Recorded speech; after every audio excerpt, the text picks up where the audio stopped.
Is it better to be a specialist or a generalist? We're going to talk about the strengths of both and what the answer is, because there is an answer. To be a specialist in an area is a very good thing, because you can be sought after by companies. You can be sought after by sports teams if you're great at baseball or great at MMA fighting or whatever it is.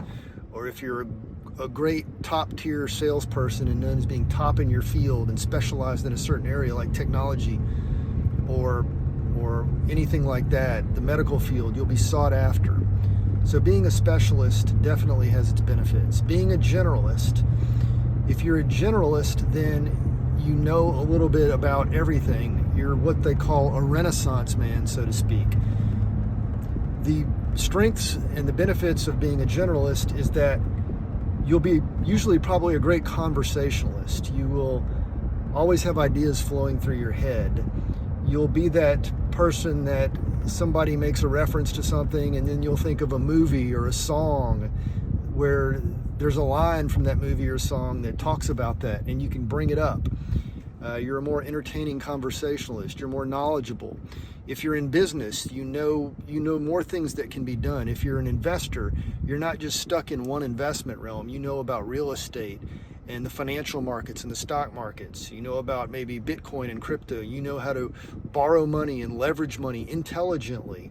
You know how to get tax breaks through real estate. You can get tons of tax breaks. But if you're just focused on things like stock picking, you can do well, but you may not take advantage of all the things that could be taken advantage of if you're more of a generalist in the financial field.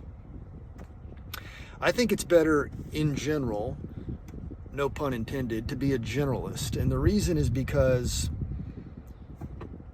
if you're a generalist, that means you're probably a pretty intelligent or well-learned person.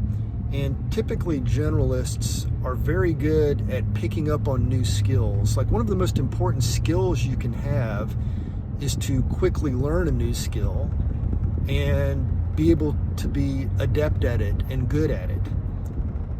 So a good skill is to learn skills fast and to be good at those skills. Generalists can do that. They can adapt. They can switch from being an engineer and they can maybe get a job and get out of that business and go into real estate, get their real estate license, and they'll thrive there.